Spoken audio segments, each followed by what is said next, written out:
Ubisoft, once a titan in the gaming industry, now a clown. Getting dangerously close to becoming Blockbuster right before our little peepers here. It just keeps getting worse for them. Yesterday they announced they're shutting down X-Defiant, which was their big game. Like, this is the game that for the last year they had been putting all of their elbow grease into. They were spitting in both of their hands, getting down and dirty, trying to push this game to everyone as much as possible. There was a lot of hype in the betas. People were saying, oh, this could actually be a competitor to Call of Duty, but unfortunately, when the game fully released, that hype was no longer there. People were about as excited for X-Defiant as they are to learn that I'm 5'6". It's one of those things where it had a chance in the beginning, but because of not striking while the iron was hot, like, it had a period where Call of Duty wouldn't have been out for another, like, handful of months.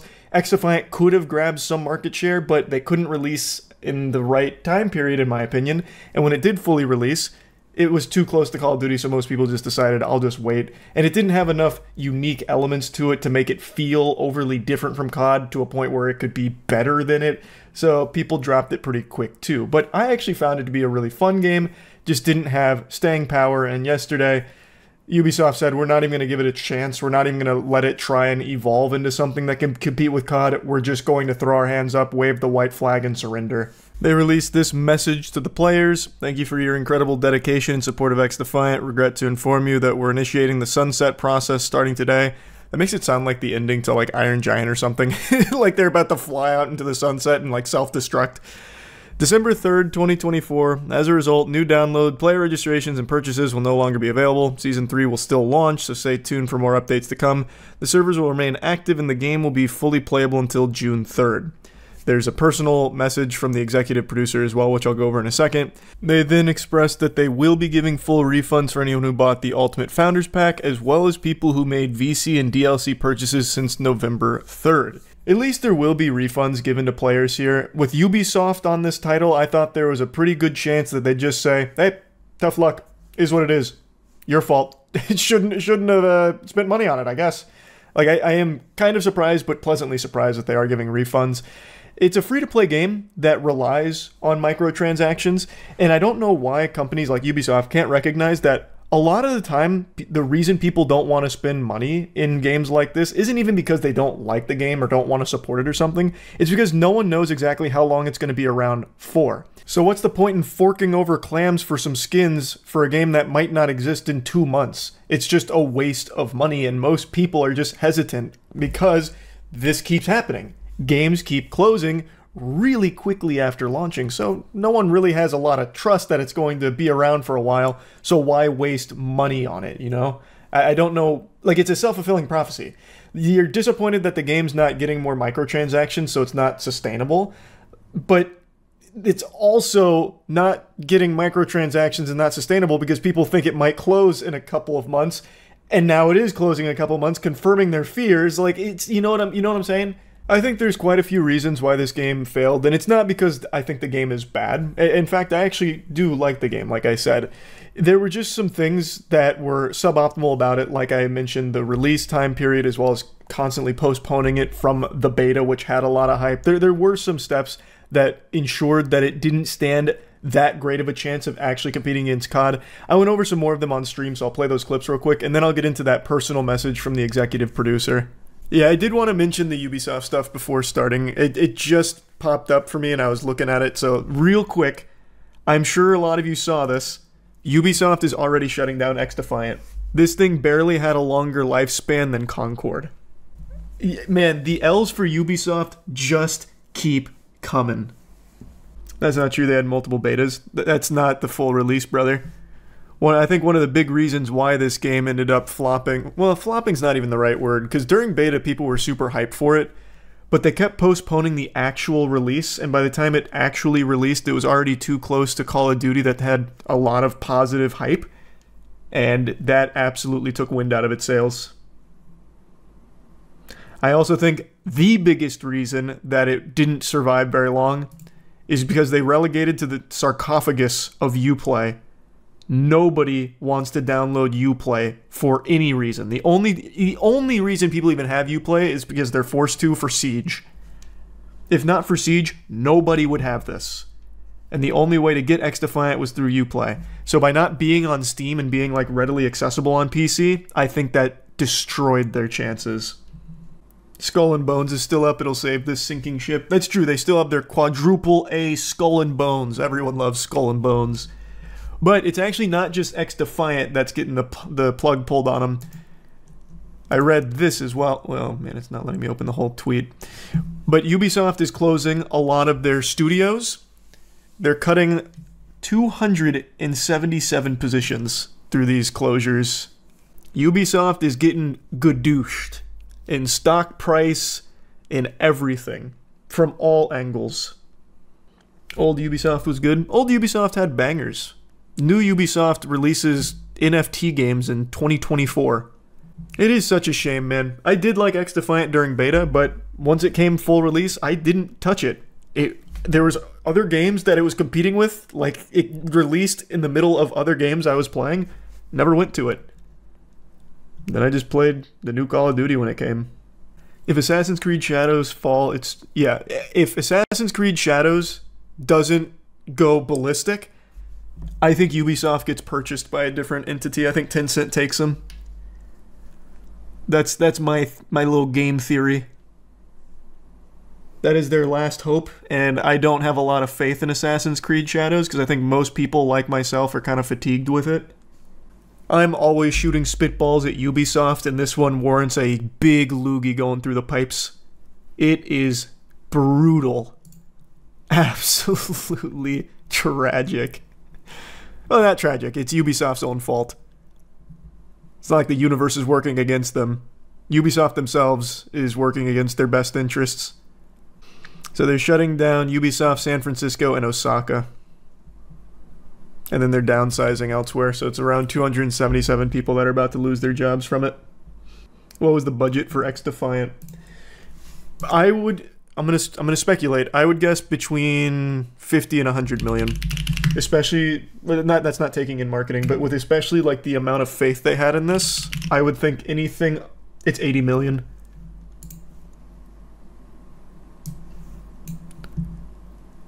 Like they put their nuts in it. They went really hard with trying to push XDefiant as the COD killer. Didn't quite pan out. The only thing that will ever kill COD is COD. Yeah, I think COD's at a point where people are so married to it, they're not just going to up and abandon it for something else, especially in an age where games are closing within a month or two of launch. Like, yes, XDefiant had betas. A lot of hype in the betas, but they kept pushing the actual release further and further down the road. When it finally comes out, people aren't playing it, there's not a lot of faith in Ubisoft, and they do end up closing doors pretty quickly. So it's hard for people to even buy into a franchise because you don't know how long it's going to be around for. Games last about as long as fucking mosquitoes now. So people don't like Ubisoft Connect because you need to be online, they have lots of microtransactions. Solution, I'm probably online anyways if I'm using PC to game, and I just simply don't buy the microtransactions. I don't get the overwhelming hate everyone has for it. Spoken like a man who's never opened Ubisoft, or Uplay in your life. It's significantly more than that. That is single-handedly the worst launcher that has ever been constructed by human beings. The fact that it's even allowed to exist is an affront to God. That shit is turbo cheeks. Just do me a favor, to the guy that said that, download Rainbow Six Siege right now, make a Uplay account, and tell me how long it takes you to actually open that game. You have to open Uplay like 12 different times just to even see the menu. It's a joke. It's a fucking joke. In the more personal message, the executive producer goes over the journey as well as the goal to develop a new arcade shooter as well as shake up the genre by removing skill-based matchmaking, bringing back a more old-school arcade shooter experience, and also free-to-play. Now, real quick, I want to chime in there.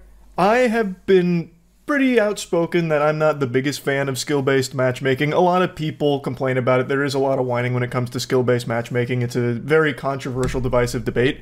I believe that we had it figured out 20 years ago with Halo 2, where you can have a fully casual playlist with no skill-based matchmaking whatsoever, and then you can have your ranked playlist, which is all skill-based matchmaking. And I understand there's probably plenty of data that a lot of these soulless husks and suits at the top of the food chain at these game companies have looked at that says that if you have skill-based matchmaking, your super stinkers that can barely press 2 buttons at the same time are more likely to stick with your game because they'll be matched with people of equal ineptitude.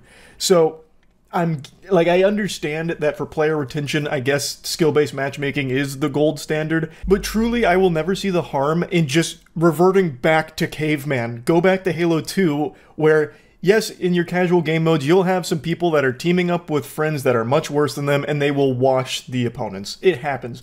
But it's a social game mode there. It has no meaning. It's not the fucking esports world championship. It's a casual game mode. I realize it might not be fun to be on the receiving end of that cheek clapping, but you go next. It happens. It's equally as not fun to go into a casual game mode and still have people sweating their ass off like they're playing ranked and trying out for fucking T1 or something.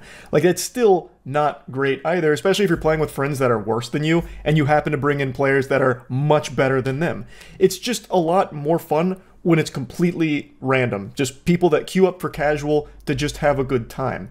And it's a problem that solves itself, by the way, because people will start to recognize that, oh, if I want to play against people of a similar skill level to me, if I want to play against people that are just as shitty as I am, instead of doing casual where I won't know, I'll go to ranked where I'm actually dog shit elo. So I'll play against people of dog shit elo. In Halo 2, if you wanted to make sure you played against people of the same caliber, you would go to ranked and you would play against level 3s and 4s. So that way you wouldn't have to worry about getting stomped by someone that was, fucking smurfing in casual. Like, that was the whole point of it. And I just really think that system, at least for my personal tastes, was optimal. So I did appreciate that XDefiant tried to do something different by not using skill-based matchmaking. It clearly wasn't enough to get people hooked on the product or anything, but I don't think the lack of skill-based matchmaking was the reason this game failed. The executive producer thanks the development team, saying how great of a job they did at building this game, and then talks about some of the achievements here. So, they broke the internal record for fastest game to surpass 5 million users, and in the end they had over 15 million players play the game. Those are big boy numbers. Those are some very impressive numbers for sure. It's just, unfortunately, it wasn't able to hold on to that many players, but even still, that's something to be extremely proud of. The message goes on just to thank the player base and thank all the developers and everyone that made the game possible. I want to mention something that I briefly touched on stream. I feel like we're in an era of comfort games where people have already made their bed and they're lying in it with the games that they know they like, and they're games they will always play. And usually people aren't going to play multiple games in this genre, like, full-time. I say full-time, but I mean, like, as their main game. So if you're someone that likes hero shooters, most people are choosing Overwatch. There's not really another game that's beating Overwatch for hero shooters. Even as many tomatoes as that game gets tossed, it's still the king when it comes to hero shooter popularity. And Marvel Rivals is about to drop. I liked the beta for Marvel Rivals, but I would be very surprised if it was somehow able to even take a portion of the Overwatch player base to it.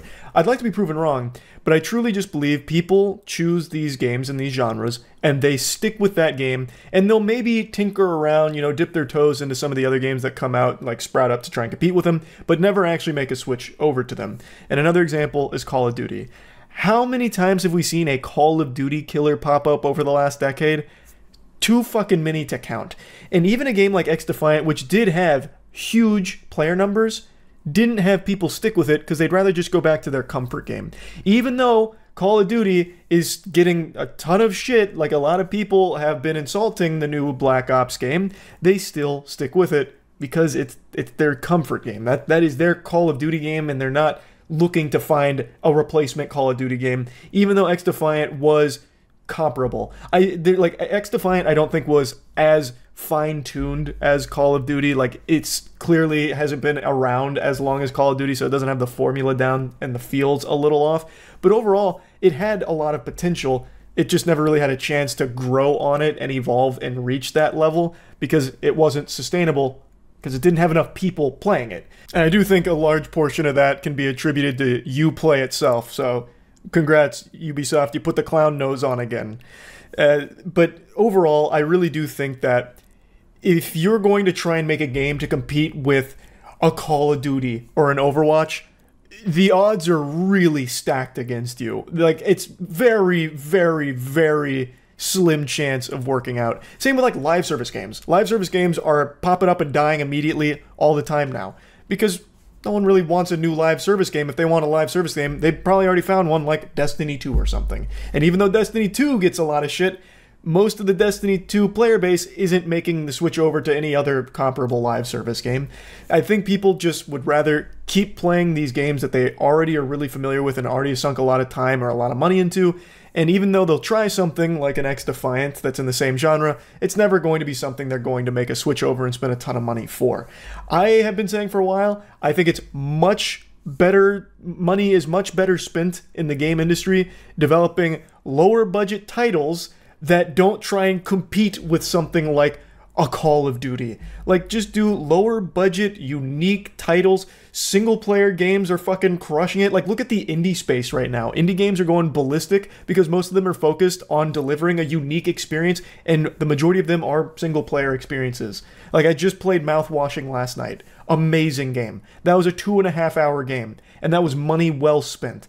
So, yeah, I'll go ahead and stop ranting about it. Point is, big Ubisoft L again, per usual. The Ubisoft stock price, I don't know how much lower it can possibly go. Soon, Ubisoft stock price will be worth about as much as the wrappers to the Magic the Gathering cards I open. It's fucking brutal. And it's their fault, too. Anyway, that's about it. See ya. If you're a fan of the Watch Dogs video game franchise, then I am your boogeyman. I am your Dr. Doom, the universal threat. I am the man who ruined Watch Dogs for the entire world, at least according to one email. So I got this email a couple days ago, and I just wanted to talk about it and bring up a bigger point that stems from an email like this. So to bring everyone up to speed here and fill you in on the lore, I made a moist meter for the newest Watch Dogs game, Watch Dogs Legion, and spoiler alert, I fucking hated it. I found it to be one of the most boring AAA games I've played in recent memory. The only positive thing I could say about the game is I think it would be great for people with insomnia to help them finally get some sleep.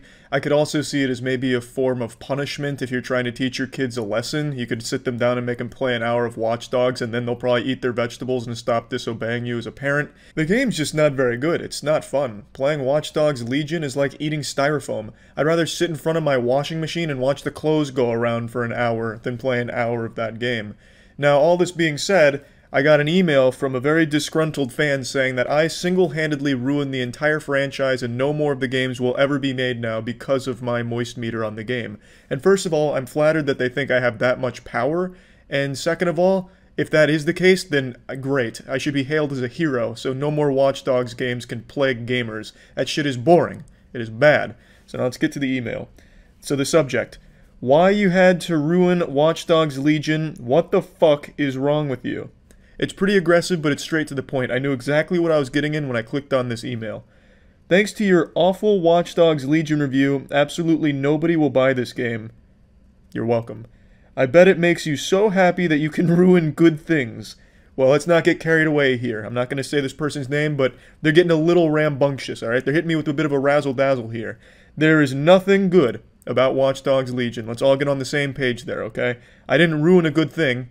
I just talked shit about a bad thing, is what happened. Now, what I find interesting is they view the moist meter as the final boss of video game reviews, which is great. I love to hear it, but I don't know why all of a sudden they think my review of Watch Dogs has made everybody stop playing video games that I don't like.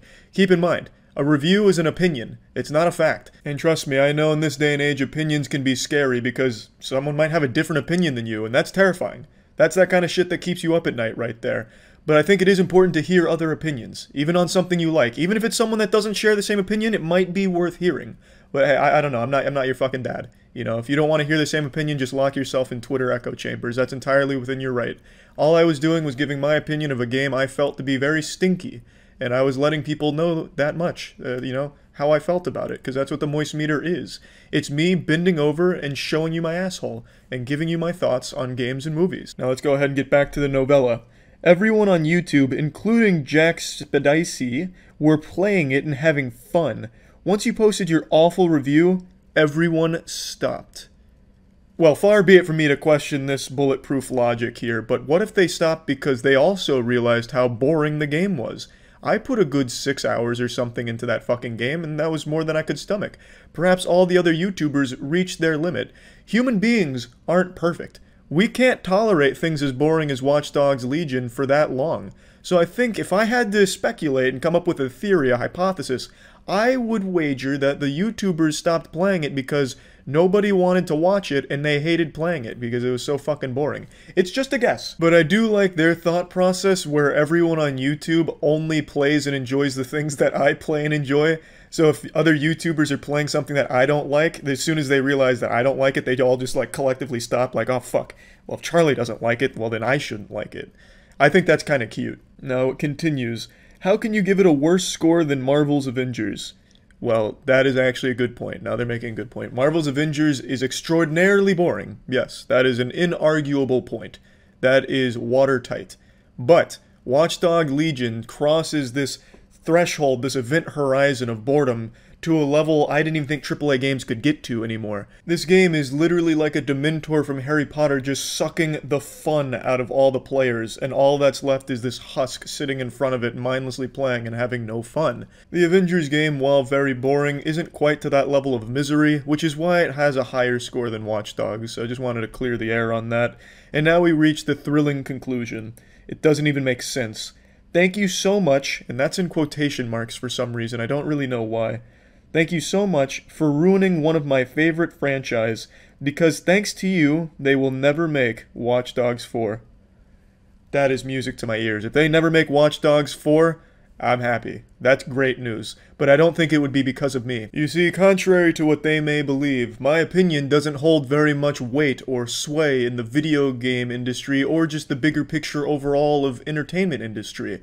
It's just one man's opinion. That's all it is. But for some reason, the internet has really bastardized what an opinion means. An opinion that differs from your own now is an attack on you personally, as illustrated with this email here.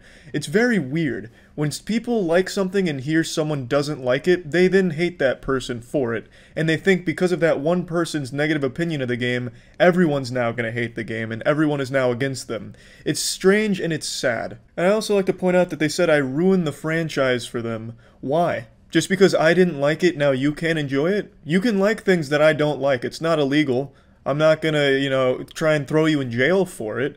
It's totally fine for people to like things I don't, and vice versa for people to like things you don't. There's nothing wrong with that. It's natural. That's the way things should be. Your opinion on something shouldn't change with what other people's opinion on it are. You should be able to form your own opinion and stick to it regardless of what other people think. For example, I love The Mummy and The Mummy Returns. The Mummy Returns is notorious for the worst CGI in American cinema history with its conclusion with Dwayne "The Rock" Johnson coming out as the Scorpion King. In spite of that, or despite that, I still love it. I still absolutely love that movie. It's my second favorite movie, right behind the first Mummy being my favorite movie. It doesn't matter what other people's opinions are. If you like something, stay liking it. In summation, I didn't ruin the Watch Dogs Legion. Or maybe I did, I don't know. Maybe I'm wrong. Maybe I'm just talking out of my asshole now. Maybe at the Ubisoft headquarters right now, they were planning Watch Dogs 4, but once I dropped my moist meter, they just set fire to the documents. That's super possible, I guess. Maybe. Who knows? But anyway, that's about it. See ya. Good afternoon, my fellow gamers. As all of you know, I am one of you. I am an avid enjoyer of gaming. It's been a huge part of my life for my entire life. It's in my veins, it's in my blood, it's embedded deep in my DNA. My body isn't powered by a heart, it's powered by another graphics card. It's a 4090 in here that's keeping this flesh mech suit online. I'm like Tony Stark, but nerdier. Anyway, I feel as though I'm the only one qualified to give you the State of Gaming address for 2024. Now, I've seen a lot of groaning and moaning, a lot of whining and complaining, a bunch of hoo-wee and hoo-ha and yee-haw about gaming industry is dying, it's this festering wound, it needs, needs a huge change, this and that. And while I agree with some of the sentiment, I actually think there are signs that the industry is going in a better direction overall. And I'll explain what I mean, but I want to start with something obvious. A lot of the $70 games we've been getting recently are just terrible. Not even worth playing, definitely not worth paying $70 for, such as Suicide Squad, and most recently, the first quadruple A game, according to Ubisoft, Skull and Bones. Suicide Squad has flopped. Its player count has plummeted to under 1,000 players on Steam, and this is a live service game. This isn't just one of those like single-player games where you expect a massive drop-off. This is one of those things that's supposed to live on for a long time that gets people hooked like heroin. But the only thing it got them hooked on was the idea of better games, because that shit is miserable. So that game has been largely a failure, and now Skull and Bones seems to be following suit, which is Ubisoft's latest super stinker, which is a ship combat game without boarding. So it takes out the most fun part about being a pirate, the boarding, and reduces it to just being a cutscene. Quadruple A my ass. Unless all of those A's stand for different adjectives for how bad it is. Abominable, awful, abysmal, asinine. Like, it's so stupid to me how this game is out there right now in its beta, or whatever, for $70 when it doesn't even have boarding. Fucking Assassin's Creed Black Flag a decade ago has better ship combat and a lot more fun experience of being a pirate. It's crazy. I will not be playing Skull and Bones, I want to make it clear. I've only watched the streamers play it as well as the reviews on it, and I think it is in an inexcusably bad state. This is just blatant garbage that's being put out here for a quick payday and a big infusion of cash. I don't foresee them ever actually making this game good. I'll go ahead and put it on record here. We can check back in on this in 2 years if Skull and Bones happens to be the next biggest game on the planet. That's amazing. But I just don't see that happening, especially not with Ubisoft at the helm. It looks so painfully mediocre at best. The best compliment I've seen anyone give Skull and Bones is that it's mediocre. Can you imagine that? Paying $70 for mediocrity and doing it with a smile on your face? Because I can't. And you shouldn't accept it either. And this is where I get into the positive news. Where a lot of these games have increased their price and decreased their quality, the gap in the market has only widened for people hungry for actually good games. And that gap has been filled by smaller studios making smaller games. So like the $40 price tag games, for example. Those have been dominating 2024. Pal World breaking all of the records, basically. And now, most recently, Helldivers 2 having this amazing blow-up. Over 400,000 concurrent players right now for Helldivers 2, and it's only growing by the day. And Helldivers 2 is an amazing game. It's full of passion and fun. I think it's one of the best co-op experiences I've had since Lethal Company. And speaking of Lethal Company, that's another example to what I'm saying. Last year we saw Lethal Company come out and absolutely spank the cheeks of the gaming industry. Had it bent over their knee disciplining them, showing them how it can be done if you just make a fun game. It's a cheap game made by a single developer, and it took the whole industry by storm for a while, and it's still popular to this day.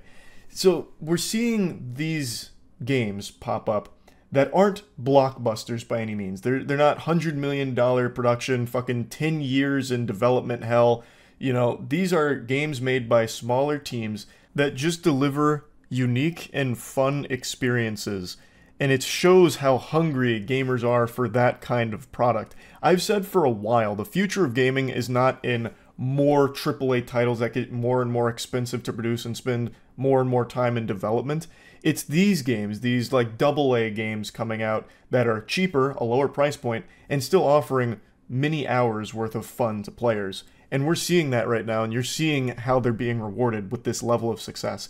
And I think that is a great sign for things to come. I'm hoping this will start to push developers away from just, you know, pumping out this formulaic, by-the-numbers, generic garbage like Suicide Squad, trying to capitalize off buzzword genres like live service nonsense, even though there's nothing in there that makes the game actually worth playing. Or, most recently with Ubisoft, just putting out the most bare-bones pirate game ever, just to try and capitalize off that as well. I'm hoping companies will start to pay more attention to the success of these $40 games, these smaller games, and shift to that direction. Instead of spending 5 years developing a pile of mediocre garbage, why not spend a year or so developing something that's much smaller in scale, but tries to do something different, that is just a fun game for maybe like 10, 15 hours even. You don't need a game that's going to keep a player hooked for like 80 hours plus by just delivering more escort missions like Suicide Squad aims to do. You can be satisfied by delivering like a $20 to $40 game that gives a player 15 hours worth of fun, and they're done with it by the end. That's totally fine, you get your money's worth, and that makes me excited. Now granted, the 3 examples I've given of these massive games that are smaller teams, smaller price, Pal World, Helldivers 2, Lethal Company, Those games have tons and tons and tons of hours worth of content in them for you to enjoy, but I still think there's nothing wrong if the industry shifts to making smaller games that are only like 15 hours worth of entertainment, as long as it's a really unique experience and it's fun to play. I think you will get your money's worth, and the price point being at that 20 to 40 range, like the $70 price tag should be reserved for the really meaningful titles, like a GTA 6 style thing. Obviously, that's the most extreme example.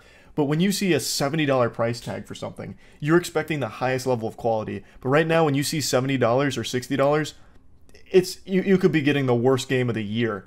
Fucking Jujutsu Kaisen Cursed Clash is a $60 game right now. And that game is unforgivably awful. And I think it's good news that these AAA developers are not being rewarded for it. Like, again, Suicide Squad flopping, Jujutsu Kaisen Curse Clash, the most refunded game in history, I believe, according to one of the articles I read, which makes sense because anyone that bought that game actually got scammed. Actually, just completely full-blown blatant scam, so it makes sense everyone would be refunding it. Like, and Skull and Bones looking like it's going to be a flop.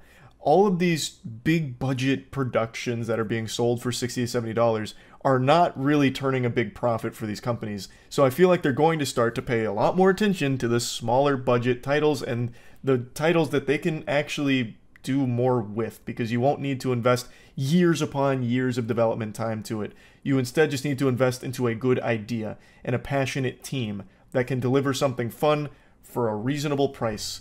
Like, it's that simple. And we're seeing this proven time and time again now, more often now than ever. So I actually like the direction the gaming industry is going right now, because we're rewarding some of the more unique titles, the more fun titles like the Helldivers. Like, it's nice to see that. Recently, the most popular games haven't been dominated by AAA blockbusters just bullying indie titles or anything. It's actually been the smaller studios, the smaller, cheaper games that are annihilating the big boys on the block. And I just think that's great. So I'm excited to see if this trend continues throughout 2024. It's still very early. We haven't seen the biggest heavy hitters of 2024 come out yet. So I guess that remains to be seen how exactly it's all going to shape up. But I wanted to talk about it a little bit because it put a smile on my face seeing the success of Helldivers today. Helldivers was really like the catalyst that made me want to talk about it, because I really love everything they've done with that game. And I love to see a game like that being rewarded in the way that it is. And I hope we see more things like it throughout the year, and just generally in the future of gaming.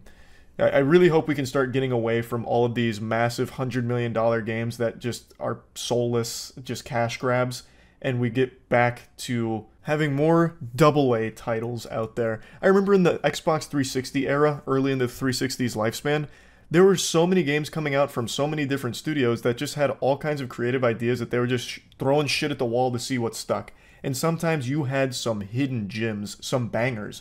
But nowadays, in the mainstream gaming space, these giant players only invest heavily into like one or two projects and put all of their eggs in that basket. And most of the time, it's not turning a profit anymore because the games just aren't really hitting. Like, some of them are, of course, obviously. But there's been so many flops recently that you just keep hearing about. It's not sustainable. You can't have every game take 6 years in development and cost 9 figures to develop. It's not going to work long term. So I really think the future is back into that $20 to $40 price range on games, smaller in scale, smaller in scope and development time, and you produce some interesting shit. So I just wanted to talk about it a little bit. That's kind of where I think everything is in the gaming industry right now, and I'm pretty optimistic for the future of it. That's really about it. So yeah. I may not be a quantum physicist or anything like that, but I still would like to present to you a theory that I've cooked up here. One that I'm nowhere near qualified enough to speak on with good authority, but one I'm going to present with confidence anyway. I'm going to punch above my weight class to deliver an important truth about our universe that will open your third eye, and trust me, this is going to be a shocking revelation. I believe at some point along our developmental path, we have overlapped with a parallel universe. I will dub our original timeline the Berenstein Bears timeline, because that's what the books were known as when I was a child. And at some point along our history, our timeline collided with the Berenstain timeline, and the two performed a bit of a fusion dance, an unholy matrimony, and merged together, forming this amalgamation of nightmares we now live in, our new cursed timeline. And one of the effects of the timeline isn't just Berenstein Bears being changed to Berenstain, it's also, seemingly, the fixation every successful company has on self-destruction. I don't know what the fuck is going on, but some of the most successful companies in the world are making the absolute dumbest decisions. It's as if when the timelines collided, all of the leaders of these companies got banished to the doofus dimension and got replaced by an entire fucking circus. All of these clowns now in charge, bozo, are doing the dumbest things ever, sinking their companies. And the most recent example is Ubisoft. Ubisoft just proudly announced that they are actually willing to shut down inactive Ubisoft accounts, which means deleting all of the games you paid for, getting rid of your access to those games. Now, before going into this story in particular, I'll go ahead and preface this by saying this isn't necessarily new, that's not groundbreaking. Steam, for example, if you get banned on Steam, like if you get your Steam account taken away, you lose your games. Basically, when you're buying a digital good on Steam, you're kind of just paying for, like, the receipt saying that you can play it. Like, you're paying for an admission ticket, but you can always get kicked out. You don't own anything, which is why physical media is still a very important thing. But before I really dive in here, I want to thank today's sponsor. Holy shit, are you playing Watcher of Realms? I am. Well, tell me about it. I've heard about it. Watcher of Realms is a next-gen fantasy RPG where you explore the mysterious continent of Taya and collect over 100 heroes. Watcher of Realms isn't like other games you're used to. There's skill casting, character synergy, hero matching, and more, which adds a very nice layer of skill and strategy to it. You collect gear, artifacts, and skill dust to upgrade your heroes to give you an edge in battle. You can also team up with your guild partners to challenge the epic dragon and rush to the top of rankings. Watcher of Realms looks beautiful. It's 3D models for each hero with custom animations, and of course it comes with fantastic soundtrack as well. There's over 30 races, like humans, elves, demons. There's 6 unique classes you can play, 8 factions, and you can enjoy just the rich storylines of the continent of Taya. You deploy your heroes, use your skills at the right time, and kind of, use that to get an edge in battle. There's even an event going on right now for the launch of the game where you can join the Game Theorists and J-Schlatt's team in order to compete for rewards using the link below. So thanks again for Watcher of Realms for sponsoring today's video. Make sure to use the link or scan the QR code on screen to check out the game today. So let's dive in. It all started with this Twitter post here saying, Ubisoft closes your account if you haven't logged in for some time. You will lose all your games purchased forever. And then it shows a screenshot of the email they had received saying that they're temporarily suspending the inactive Ubisoft account and will be permanently closing it in 30 days in accordance to their terms. But if you wish to keep this account, then you've got to click on the link that's in the email below. Now, when I first saw this, I thought it was maybe a bit of baloney here. I didn't know if it was legitimate or maybe this was like some kind of isolated incident or some kind of like fringe outlier where the account must have done something, had violations or something, and now it's been collecting dust. I just thought there was extenuating circumstances. Because, like, with Steam, you're usually not just getting banned willy-nilly. No one's losing their Steam account for not logging in for, like, a long period of time, I don't think. At least not that I know of. So this was certainly a first, and it was an eye-opener. Because Ubisoft did confirm this. They went into the replies and said this. Hey there. No exclamation point. You make me sick, Ubisoft support. At least show some excitement here. Get some enthusiasm behind the statement. Hey there with just a period? How monotone. I can feel that you don't even want to be in the replies. We just wanted to chime in that you can avoid the account closure by logging into your account within the 30 days since receiving the email pictured and selecting the cancel account closure link contained in the email. We certainly do not want you to lose access to your games or account, so if you have any difficulties logging in, then please create a support case with us, and then linking ubisoft.com/help. So they do confirm that this is a real policy, and if you don't click that cancel account closure link, you're losing your account and you're losing all the games that you have paid for. No negotiation. Ubisoft is shutting the doors and they're taking your toys, and that's pretty hard. Like that's kind of aggressive, I would say. So I did a little bit more digging here, and according to this article that I was reading, they do make this policy pretty clear, though it's one that I was unfamiliar with, and I'm guessing a lot of other people were unfamiliar with as well. This article comes from Windows Central and says that on their website, they detail the policy against inactive accounts, Please be reassured that Ubisoft does not automatically close inactive accounts. As part of our terms of use, in rare instances, we may immediately close inactive accounts to comply with local data protection legislation. This is only if we have strong reasons to believe that the account in question will remain unused. I don't know how they would have reasons to believe that an account will be unused unless they have like a death certificate of the person who owned the account.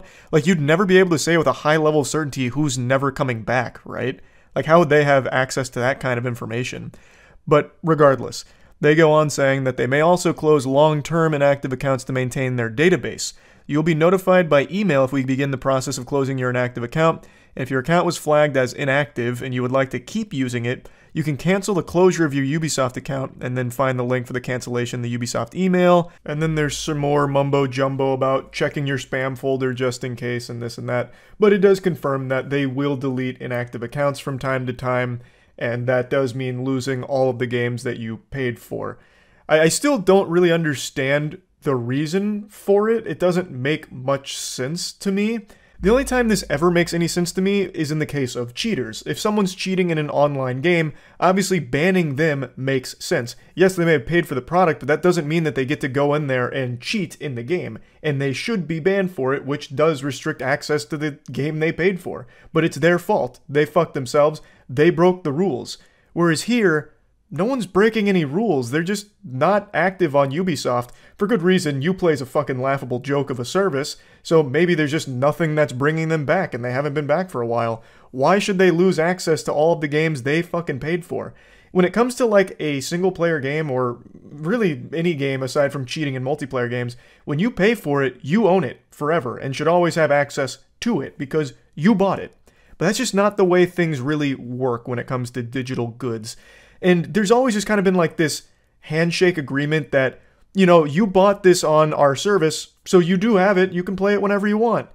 Until we tell you you can't. And here they're saying you can't based on some arbitrary distinction of you've been gone too long. You're too inactive, so we're deleting you. Which I think is really fucking dumb. That should be illegal to do that, if you ask me. And let me explain why I think this is a horrible decision from Ubisoft. Why I think this is a particularly detrimental financial move for Ubisoft and other companies that follow suit is because it incentivizes people to not buy the official product. It encourages piracy. And not just this, but also the overly aggressive DRM a lot of games implement that actually makes the games play worse is begging people to pirate the game instead because they get a more functional version of the game and they actually get to own it.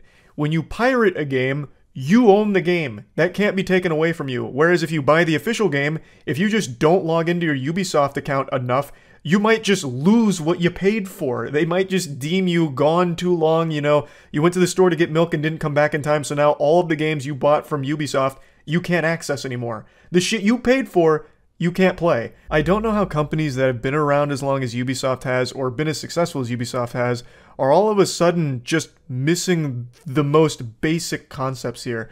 The water in their facility must be contaminated with a stupid juice infestation. I don't get it. Because the number one thing to combat piracy is a better service. It's not more DRM. It's not making things more difficult. It's making things easier, more convenient, faster, and better. You get a better product when you buy the official one. You get it quicker. You get it easier, less headache. It's just a better service. That's what beats piracy. But for some reason, companies like Ubisoft are going in the opposite direction where they're making a worse product and worse service for anyone that's trying to legitimately buy it and engage with the official products, thus pushing people to piracy. It's something that everyone has mentioned like 1,000 times over the last few years. It's not just like a hot take from me or like a galaxy brain observation from me. This is basic shit that a company like Ubisoft should be able to recognize. It's just dumb. Like, it's a silly policy to have. There's no way that it like somehow makes them money or saves them money or even like really frees up space or bandwidth for them or anything. It is just nonsensical. It's just dumb. It's just fucking silly. So yeah, I wanted to talk about this because this is just another example of another very successful company making the stupidest decisions for really no reason and no benefit. That's about it. So yeah. There is no company on the planet that deserves its failure more than Ubisoft. Just take a peek at their stock price right now and it'll tell you a beautiful story about a company that's so out of touch that now it is going through a catastrophic collapse where its shares are worth less than shoelaces. I've blabbered on, ranting about Poopysoft till the cows came home, so I'm not here to just do that again. Instead, I want to focus on their most recent blunder, where they just released another NFT game in 2024. 2,024 years after the death of Jesus, they have released 2 NFT games, 3 years after the death of NFTs. This is their second rodeo here, releasing NFT games this year. They've released 2 NFT games in a month of each other. That's like releasing Madam Web twice this year, except these are flopping even harder and even more embarrassing. Their previous one was called the Champion Tactics fucking Goober Chronicles or something. But the only thing Ubisoft champions, the only tactic they're championing, is putting fart from my butt onto the blockchain. I don't know who's actually the head honcho at Ubisoft, but whoever their leader is objectively the stupidest person on the planet. If you walked into the office of the Ubisoft CEO, you would be walking into the domain of the world's dumbest man. It's...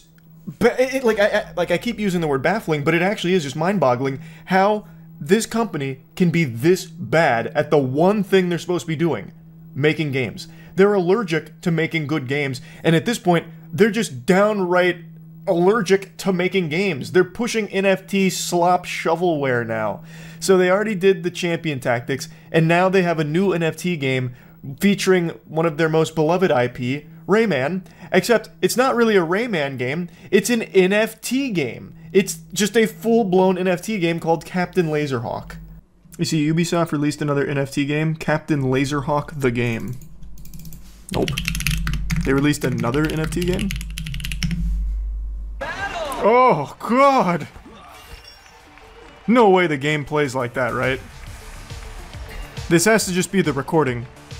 Oh, jeepers! Well, I mean, it's Ubisoft. It really might play like this. This is a Ubisoft game. You said this is an NFT game? Let me see. How is it? I mean, it looks like an NFT game, but what do they do? Captain Laserhawk the Game from Ubisoft. I have to buy my ID card. Complete your pre-admission and reveal your ID card, your key to play Captain Laserhawk the Game. Citizenship Service. Owning one of the 10,000 IDs will transform you into a Niji, a brave warrior of Eden. You'll have the power to shape the future of this world and chance to earn exclusive rewards of great value reserved for your rank. It's unbelievable. It's actually unbelievable. 2 NFT games from Ubisoft this year. Within the last month. That's amazing. I know there's only 10,000 IDs. We need to act quick. They're flying off the shelf. How much is the ID? Good question. Here, the December 11th, the Niji Warrior IDs were minted. 3 days ago, early access. Then we have public.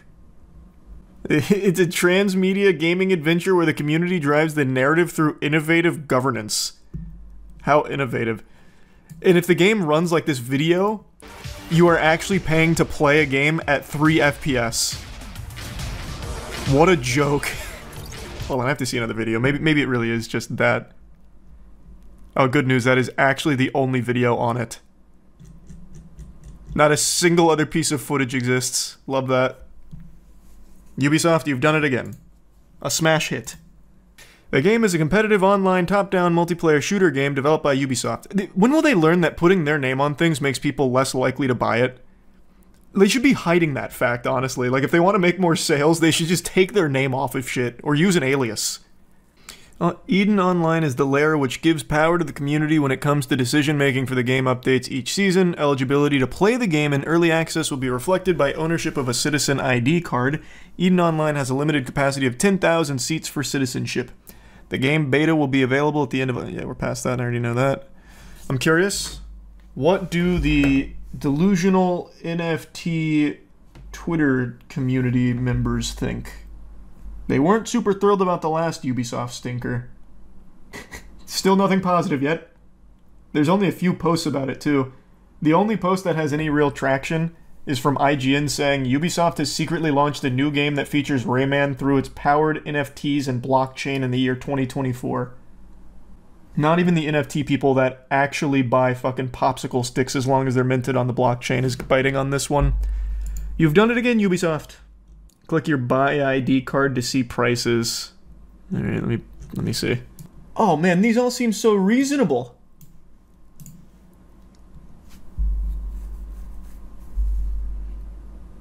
I don't know how much is this in money? Someone convert the Ethereum for me. It's 18 to 19 USD. Okay. So it's an $18 to $19 early access NFT game. I don't see how that can fail. I can't believe more people aren't biting. Especially for some of the rare globulins. I already forgot what they call these stupid fucking things. Eden elitists? Jesus, did anyone buy a single one? It looks like all 10,000 ID cards are still here. Oh my god. Look at the top, it says 3,000 owners. Oh yeah, 3.2k owners. Wonder how many of that's held by a development team. Ubisoft's innovation is crazy. It is. Captain Laserhawk is actually a cool show. It has Rayman doing cocaine and eating sushi off of a naked cowgirl's ass. What? What do you mean? The cocaine I can almost understand for Rayman, but what do you mean naked cowgirl's ass?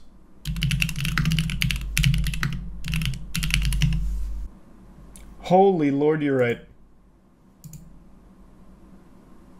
And this is not what I thought. When you said naked cowgirl, I thought you meant like a human being, like a cowboy, but woman. No, it is literally a female cow with titties and butt cheeks. And he is actually eating sushi out of her ass, like, no, like just straight up. What? What is this show? Wait, that sounds unhinged. Isn't Rayman a kid's game? Well, I thought so, but I don't think it is. I absolutely cannot pull this up on screen. I'm not exaggerating either. You can't see her nipples, but you can see the big fucking honkers, and he is pulling a sushi roll out of her asshole. Either way, though, the show definitely looks a lot better than the NFT Ubisoft game. That's for damn sure. I don't know why Ubisoft keeps making NFT games. In 2024. X-Defiant died for this. Yeah, Ubisoft had to shut down X-Defiant so they could take all the people working on it and instead put them on... I already forgot what this was called. Captain Laserhawk, NFT Eden Online Adventure. Hi there. I'm about to go on a passionate, joyful rant, so please ensure that your seatbelt is buckled, because I'm about to torpedo my opinions at you like the logs out of Final Destination 1. I am so beyond disgusted and tired of modern greedy video game pricing, and the biggest proponent behind this criminal level of greed is Ubisoft. I've said for the last 3 or so years that nothing makes me lose faith in an upcoming game quicker than seeing a Ubisoft original appear in the trailer. If I was a member of their evil syndicate think tank, my #1 suggestion to the board of directors would be hide Ubisoft as much as possible from the credits of these games so people don't know that they're behind these productions. Bury it somewhere so that way people have to go looking to unearth the truth, because no one likes Ubisoft. I'd have more optimism about an upcoming game if it said it was a Bernie Madoff masterpiece. Like, I'd trust anyone more than Ubisoft. I think they have produced almost exclusively stinkers over the last like 5, 6, maybe even 7 years. Aside from, of course, Rainbow Six Siege, which I think is just an accidental hit for them. And it's an older game, it's a 9-year-old game, and I think the reason that it continues to do well is because Ubisoft forgets that they're involved with it, so they let it do its own thing. But anything Ubisoft gets its grubby little mitts in just is a disaster. Anyone remember the Avatar Legends of Pandora that came out less than a year ago? Didn't think so. And in fact, I bet you didn't even register that I got the name wrong. I double checked. It came out 6 months ago and it's actually called Avatar Frontiers of Pandora. But I imagine some of you watching this did play it and totally forgot about its existence, just like Men in Black Neuralizered out of your mind, but because it was so boring that your brain did its best to defend you from the tedium. It is just a fucking snooze fest that I guarantee you sleptwalked through. Just like mindlessly wandering around in this fugue state of this Ubisoft open world formula that they run into the ground. It's just fucking pitiful productions that they've been behind for the last 5 or 7 years. But before I get too deep into this Ubisoft hate wagon that I'm just vomiting out here, I do want to passionately be excited about something. The GamerSupps waifu cup with me on it, baby. The most beautiful cup you've ever seen in your life. Look at this goblet. That's me. But yeah, it's available right now at gamersupps.gg. I'll put a link to it in the description. Go ahead and pick that up right now. But the point is, Ubisoft, I don't think has made good games in a while, and I include Assassin's Creed in this. I haven't enjoyed Assassin's Creed in so long.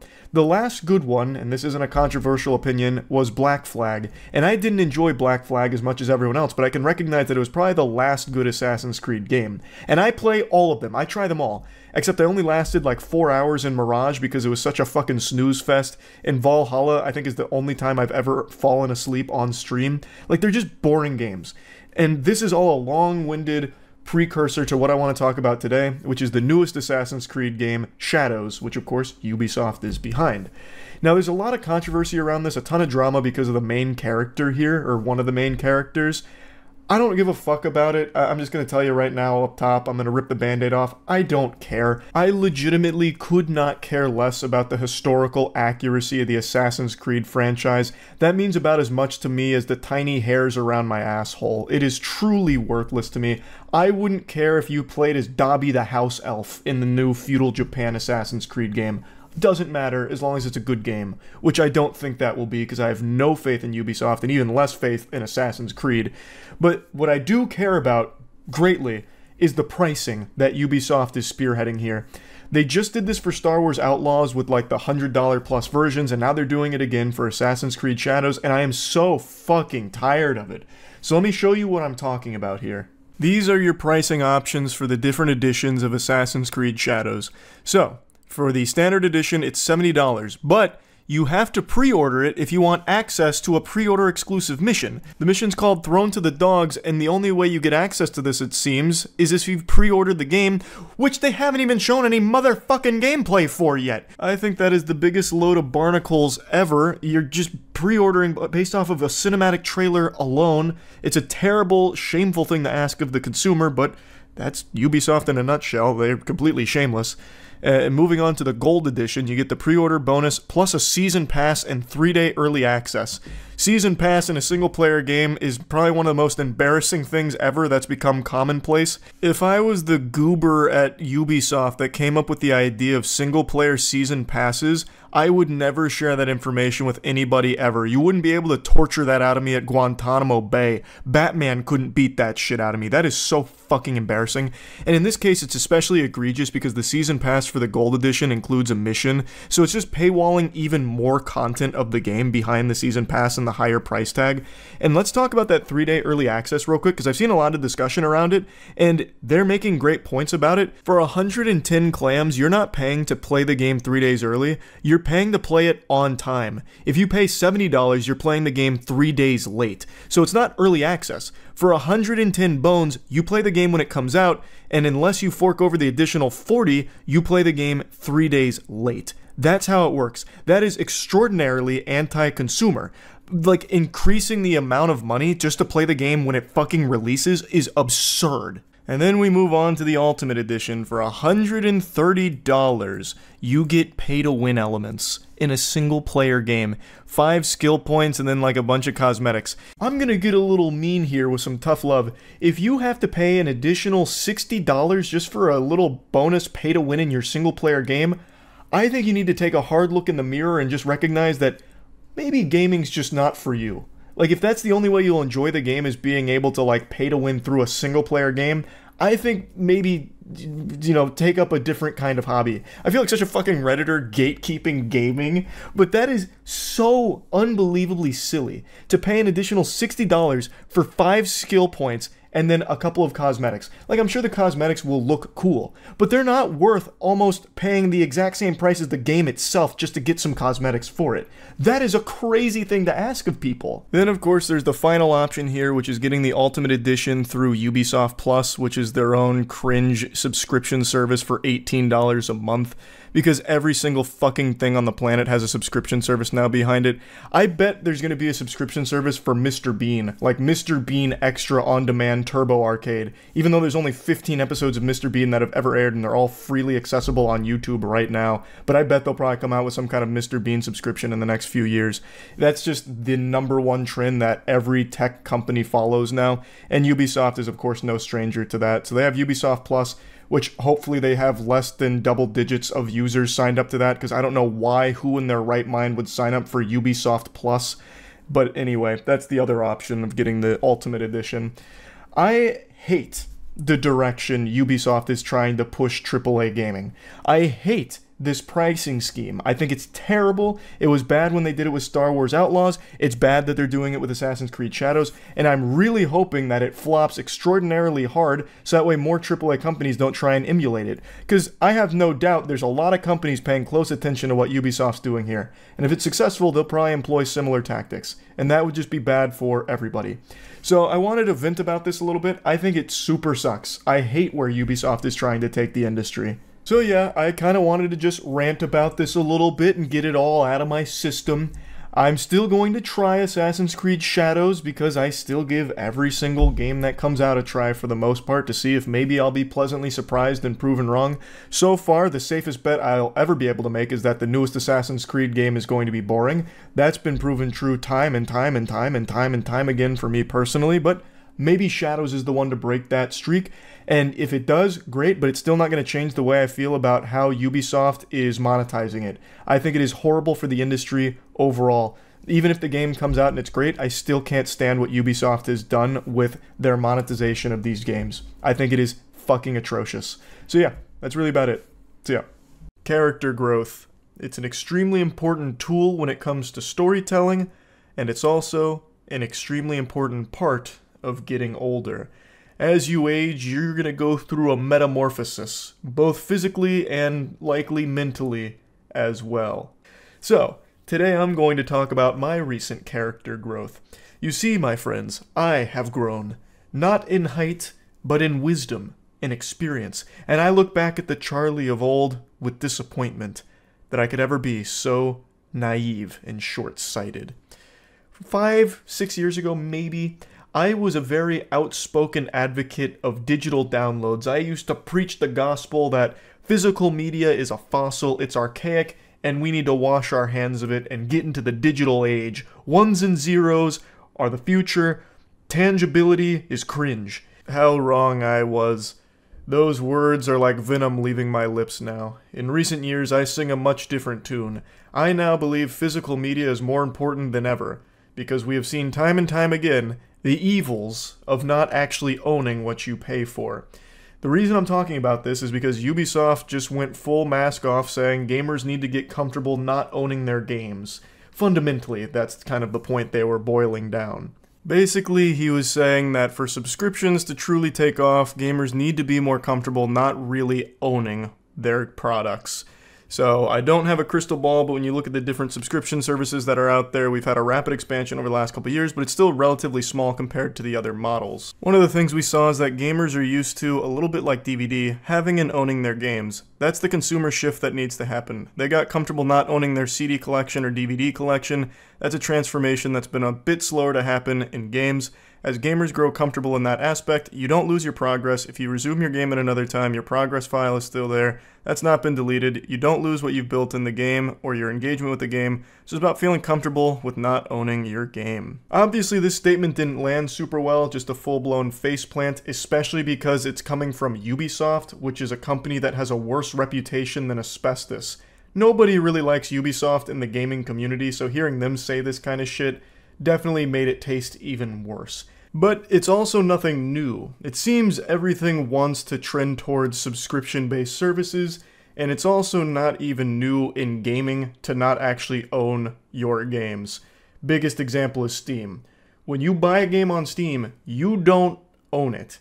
In fact, in your agreement with Steam, you even agree that if you break the rules with Valve and they shut down your account, you don't get your games back. You don't get refunded and you don't get the games anymore. It dies with the account. So it's not unusual in the space to not actually own your products, but Steam is just a really good service with it that most people have trust in.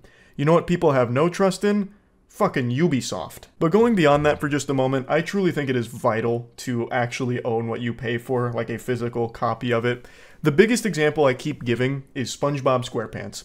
If you wanted to watch SpongeBob SquarePants start to finish right now, you could, it's through streaming services, but you're missing the best episode, the Panty Raid, because it got censored and pulled from streaming services along with another episode as well.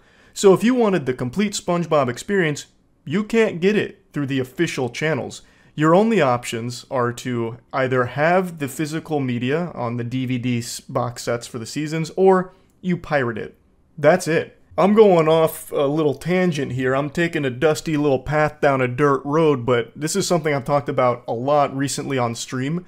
When Donkey released his video on all the streaming platforms that are popping up, which is becoming a huge headache, because there are more streaming platforms popping up than there are stars in the night sky, you can't really get a convenient experience anymore because everything is so divided. The best example Donkey provided was for trying to watch the entire Pokemon series. You have to go to like 15 different streaming platforms back and forth. So like seasons 1 through 5 on one, season 6 on another, then back to that first one for season 7. Then you have to go to like a completely separate one for season 8 and 9, and then to the fifth one for season 10. Like it's just all over the place, broken up like fucking Dragon Balls across the internet. It's becoming extremely expensive, extremely hard to keep track of what you can watch where. You have to be like Charles Xavier and Cerebro with all these different streaming services pop up just to connect the dots on watching a complete series or a complete series of movies, because they're all over the place with different deals, leading to them being scattered like Horcruxes.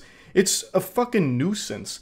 And it's significantly more expensive than if you had just bought the physical media. You could save so many doubloons as if you just purchased the complete series of it physically and own it, actually own it. And in that situation, you don't lose access to it unless you misplace it or throw it in the trash or a burglar breaks in and steals it. They have to pry it from your cold dead hands to get your fucking complete Pokemon DVD set. But through streaming services, you are inevitably going to lose it because things come and go from streaming platforms every fucking day. So eventually, what you paid access for to get is going somewhere else, and you're probably going to have to buy a subscription to another service to continue to have access to it. It super sucks. And if anyone's got their thinking caps on here, all roads lead to piracy here. I'm not advocating for piracy, mind you. I'm just saying it's a natural byproduct by offering such a dog shit service. It was actually Gabe Newell of Valve who famously said, "Piracy is a service problem," meaning that if you're providing a bad service, it's going to lead to people pirating your shit because it's significantly easier than going through the proper channels. And that's the point we've reached. If you're trying to legally purchase things or go through the official means of getting what you want, it's a headache and it's hard. If you just pirate it, not only is it easier, but you also get the complete package and it's not going anywhere if they decide to take it to a different streaming platform, or in the case of gaming, if they decide to like take the game down or shut it off or something like that. You own it. That's another huge benefit. And you get the complete experience like with SpongeBob, where you get the episodes that are currently censored. So all of this is just increasing piracy prevalence. So put that in your pipe and smoke it, Ubisoft and all of the other suits that for some reason aren't seeing what every other sane person in the world is. It's just baffling because it doesn't take a genius to see this. Everyone sees how frustrating it is. And for Ubisoft to say like, hey, you know what? It's time you get more comfortable not owning your games. It's really out of touch. Especially, again, from Ubisoft. Keep in mind, they offer Uplay, which is probably the biggest joke the gaming community has ever been subjected to. And the only ones laughing at that comedy is Ubisoft, how they got away with releasing something so trash. It's baffling how bad Uplay is, but that's a whole different can of worms. Point is, right now, I think it is more important than ever to actually own what you pay for. I've just had a complete perspective shift on this topic over the last couple of years because we keep seeing how detrimental it is when you don't actually own the product here, in gaming in particular. So yeah, I think Ubisoft is not wrong about this being kind of the future for gaming, where it's probably going to end up with everything offering some kind of subscription-based service, but it's not exactly a future to start pumping your fist over. I really do think owning the product is extremely important now, because we see how easily it can be snatched away for any multitude of reasons. So yeah, just wanted to talk about this a little bit because it kind of got thrust back into the limelight here with Ubisoft making these statements, and it's something I've been talking about on stream for a little while now. That's about it. So yeah. Ubisoft has to be one of the dumbest companies on the planet right now. Their stock has been in a free fall for quite some time, and their financial collapse is making Blockbuster blush. Everything they release flops and is received with a collective yawn from pretty much everyone on the planet. And even in the midst of all of this, Ubisoft just stealthily released an NFT game. This has to be part of some kind of grand humiliation ritual. I can't think of any possible explanation for this. Not only are they extremely tardy to the party, they missed that wave by a few years, but they didn't even have the fucking chutzpah to announce it to anyone, meaning nobody has even heard of it aside from just shooting spitballs at it right now. I can only find 2 gameplay videos from any human being that's even touched this game, and both of them have less than 5 views. Not even the most brainwashed, godforsaken crypto bro goobers are giving this the time of day. And I'm talking about those hopeless souls that are still huffing as much copium as their lungs can handle, preaching the gospel of how NFTs aren't dead and are actually overdue for a second coming. Not even that group is touching this. That's mind-boggling to me, because they are clapping seals that will hype up anything that even has the word blockchain or crypto in it. Like with that Flappy Bird NFT scam from a couple months ago. They aren't even looking at this.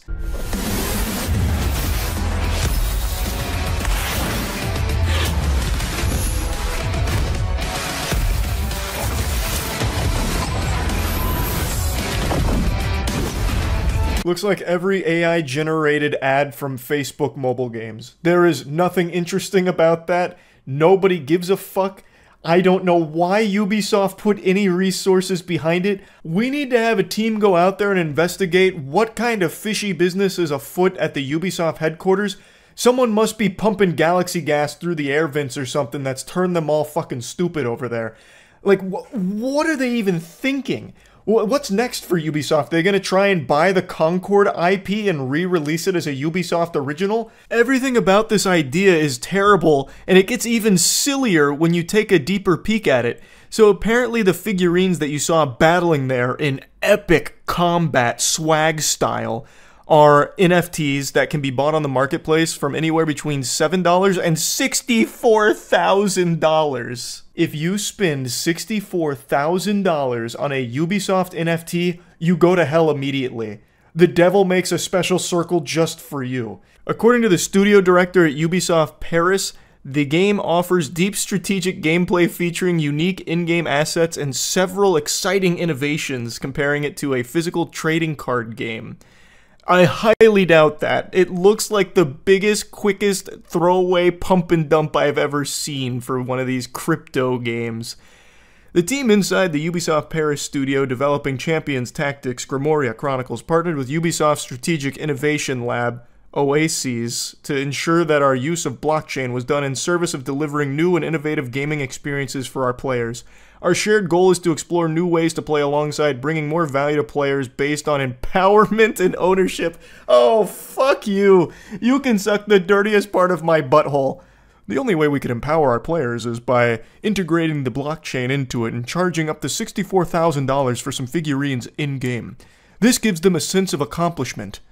Champions Tactics offers deep strategic gameplay featuring unique in-game assets, several exciting innovations. These include millions of procedurally generated figurines, each with distinct stats, assets shaped directly by players' choices, and an open marketplace letting players compose their teams on a peer-to-peer basis, much like a physical trading card game. Oh yeah, get excited, sports fans. Procedurally generated figurines. Yes, perfect. I can't wait to get a god roll on Berserker Knight with double D titties and a cigar. and with the gold mutagen. For months, we have collaborated closely with our community through events and beta phases to build and refine Champions' tactics. We're excited to keep expanding and enhancing the experience together. Ubisoft did not comment on the game's adults-only rating, presumably for its blockchain basis and use of cryptocurrency.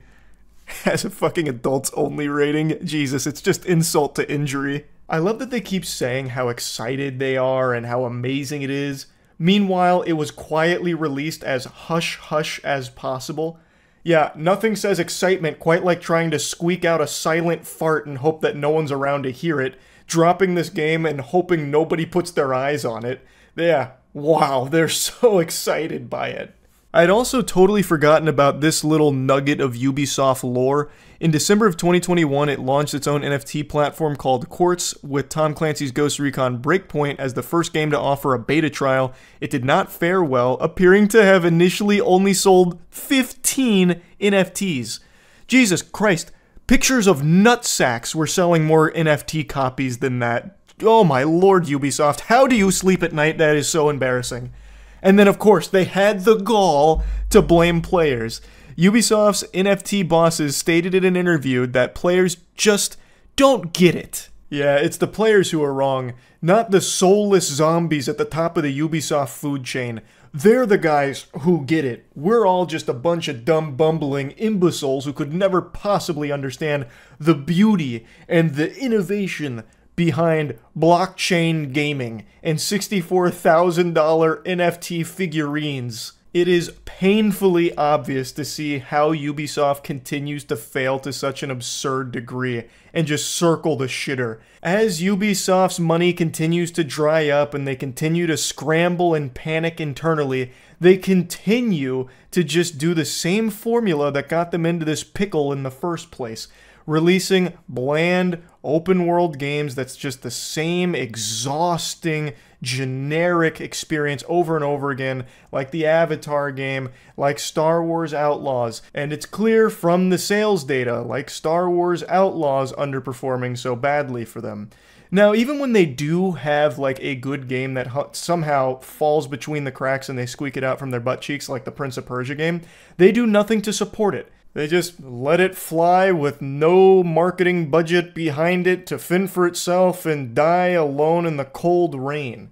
And it's a shame. Ubisoft just can't grasp the simplest concept that if they start making good games, their stock price will go up.